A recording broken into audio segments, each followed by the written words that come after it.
Panorama group, जो सोचता है वो करता है। सर, प्रधानमंत्री नरेंद्र मोदी बिहार आ रहे हैं। कल आप लोग गया में कार्यक्रम भी किए, बैठक भी किए, क्या कुछ तय हुआ? देखिए, दुनिया के सर्वाधिक लोकप्रिय नेता और देश के यशस्वी प्रधानमंत्री आदरणीय श्री नरेंद्र मोदी जी का आगमन गया जी के धरती पर हो रहा है। प्रधानमंत्री जी का ये 11 वर्ष के कार्यकाल में 55वां दौरा है, 50, 5, 55। और ये रिकॉर्ड है पूरे दुनिया में कि कोई प्रधानमंत्री किसी स्टेट में इतनी बार दौरा कर चुके हैं। लगातार बिहार प्रधानमंत्री जी का आना विकसित बिहार के सपना को पूरा करने का काम कर रहा है। और प्रधानमंत्री जी विगत 1 वर्ष में ये उनका 7वां दौरा है। दरभंगा एम्स के शिलान्यास के बाद जमुई के बाद भागलपुर में किसान सम्मान निधि और पंचायती राज का जो है झंझारपुर में करने के बाद उन्होंने विक्रमगंज, सिवान, मोतिहारी का कार्यक्रम किया और अभी गया जी आ रहे हैं। और गया जी में बिहार के विकास के लिए एक अच्छा पैकेज लेकर कि बिहार का विकास कैसे हो और उसका जो है शिलान्यास और उद्घाटन करने का काम करेंगे। कांग्रेस के नेता कहते हैं कि मैं राहुल कल मैं गया जी गया हुआ था और वहाँ पर करीब 600 से ज़्यादा हमारे जो प्रमुख कार्यकर्ता थे, उनके साथ एनडीए के 5 घटक दल के प्रदेश अध्यक्ष उमेश कुशवाहा जी, अनिल जी, मदन जी और इस तरह करके हमारे जो हैं अलग अलग प्रदेश अध्यक्ष जो भी एनडीए के हैं, सभी लोग, राजू तिवारी जी, सभी लोग वहाँ मौजूद थे। संतोष सुमन जी, प्रेम कुमार जी, सभी लोग थे। और हम लोगों ने वहाँ पर कार्यकर्ताओं के माध्यम से इस बात को गांव-गांव तक पहुंचाने का प्रयास करेंगे कि ज़्यादा से ज़्यादा संख्या में लोग प्रधानमंत्री जी को सुनने के लिए आए। राहुल गांधी एफआईआर के मुद्दे को लेकर बिहार आ रहे हैं, मैं इसको समझाना चाहूँगा। 140 करोड़ का देश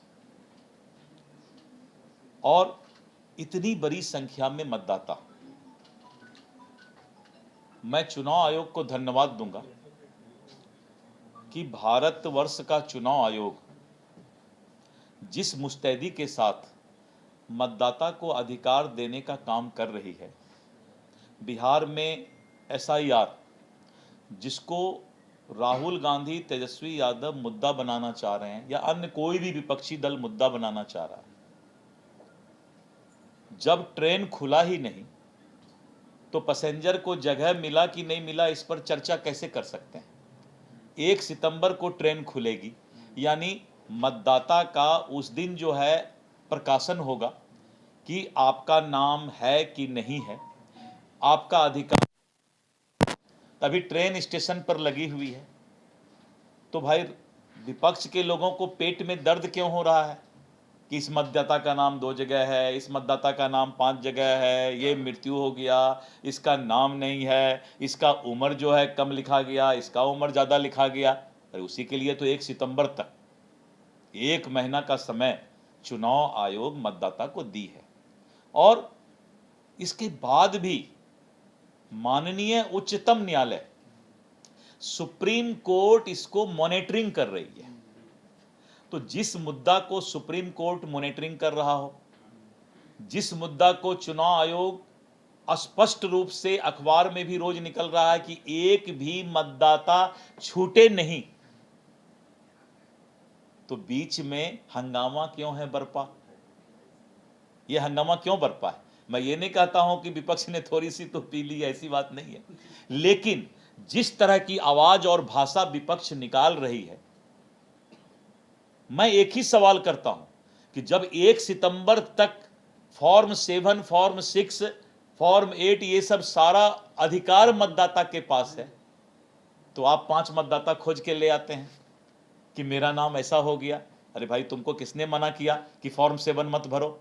तुम्हारे घर में बीएलओ जा रहा है, हाथ जोड़ रहा है और किसी मतदाता को कोई दिक्कत नहीं है।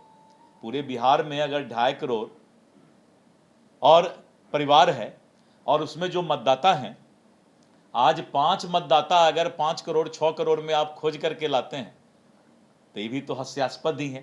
चाय पी रहे हैं राहुल गांधी। अब तो वही उन्हीं चाय लोगों के साथ चाय पी तो रहे हो गया। मैंने सारी बात बहुत डिटेल समझाया है। तो मैं ये बताना चाहता हूं कि ये नाटकबाजी नौटंगी विपक्ष बंद करे। मनोज झा को क्या जवाब देंगे? मनोज झा कह रहे हैं कि वही हाल होगा भारत के चुनाव आयुक्त का जो बांग्लादेश के चुनाव आयुक्त का हुआ था।